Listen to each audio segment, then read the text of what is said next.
Not the traditional Clyde, Kathy O'Connell, and Nickiani joke. Okay. And be thankful, Steve.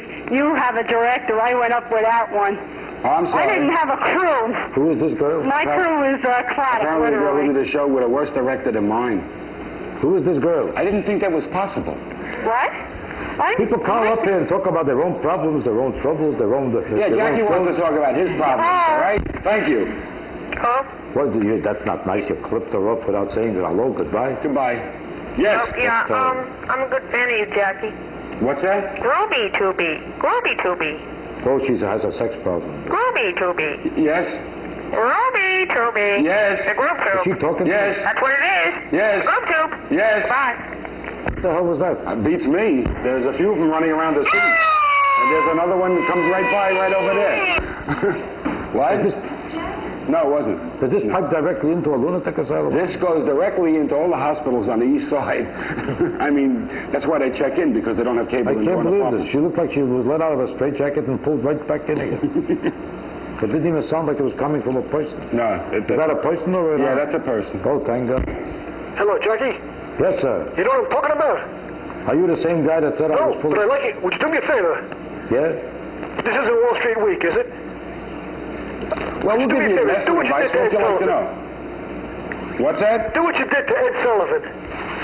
Who should I do it to? To you? Do it to me. I don't have to see you first. I didn't see it when I was on Ed Sullivan, Jackie. I don't know if you now. deserve so much attention. When I did it to Ed Sullivan, I got headlines. What am I going to get out of doing it to you?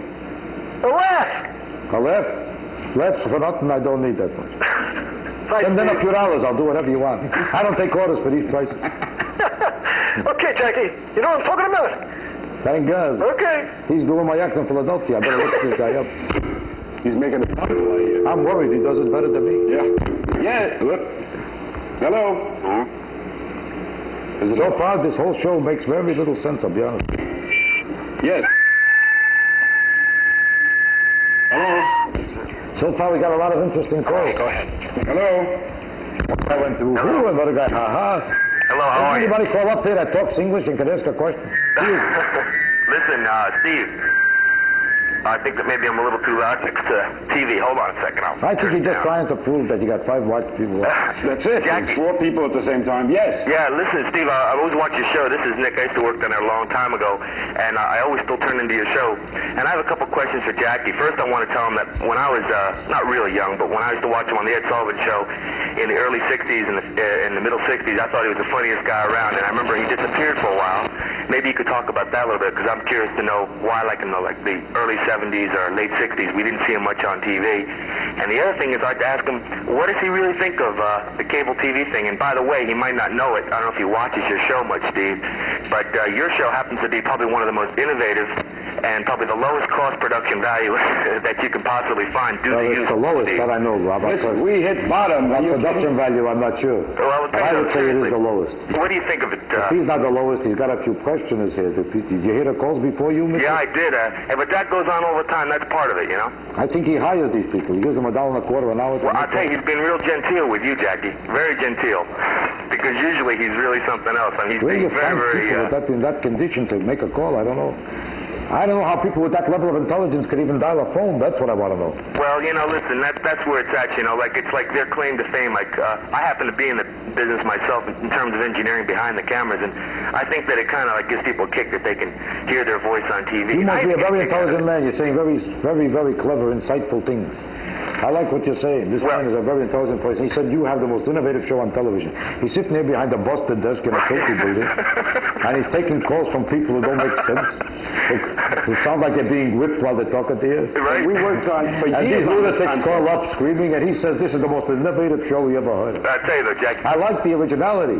I'd like to ask. There's a lot of originality of walking into. What is the originality that's so innovative? To have the life to walk into this building? Well, I guess so, because I worked there. You think anybody could sit in a haunted house on a broken chair with a shirt like this is a great innovator? Listen, Jackie, when you walk out of the building, make sure you make a left and get right to Park Avenue as soon as you can. You make a right, you're taking your life in your hands. It's very innovative to hang up a schmata like this as a doctor. And listen, also, they can open up your iris to bring your video a little dark. We You hear those callers? Those were innovative. Right. A guy could call up and say, hey, and that's it, and hang up. That's innovative. Tell me, Because now you have to guess what it is that called. I tell you, I'm gonna, You don't know if another, it was a person, a horse, a maniac. You proved another point, though, when you were talking about comedy just a few minutes ago. I have found that probably the most intelligent people that I've ever talked to in their serious moments, like you had a while back, are comedians.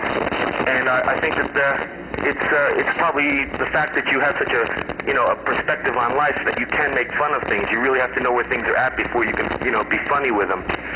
And I just wanted to ask you, though, if you could tell us, what actually happened after the Ed Sullivan Show? I mean, like, you did sort of disappear for about 3 or 4 years there, right? Not Well, disappear, people think I disappeared. I didn't disappear. It was the people who were watching me that disappeared. Is that it? Because I was on television for many years after that, all the time. Yeah. I did after the Ed Sullivan Show, and after that hassle with him, I did 50 Dean Martin shows, and I did a number of Smothers Brothers shows, and I did hundreds of Merv Griffin shows and Carson shows. But somehow people didn't notice me. They were looking right through me. They couldn't believe that I was actually on television, so they keep imagining that I never showed up. Well, I was there all the time. I think it's great. I got off television about 5 years ago because I really got tired of being everybody's guest, and I made a determination that I'm going to go into the movie business instead. I think you're and very I good, by started the to way. get involved in movies, all of which were very successful, but nobody knows about it. No, I've seen you live. I happen to have HBO, and I The see you movies live. are doing great. It's that the people don't know about it because they don't show up to see it. So nobody knows how great they're doing. I don't know, but every time you imitate Jackie Mason, they know exactly who it is. So thank you. That's why they probably don't show up. They know who it is. I'm going to wait under another name. Maybe then they'll show up. They heard about you already under your other name. So listen, I want I'm you to going to have a wait good under the name time. of Bob Hope, and maybe I'll attract the crowd. Hey, Steve, you keep up the good work. You're just terrific. Well, God bless you. Thanks Take for the care, kind Jackie. words.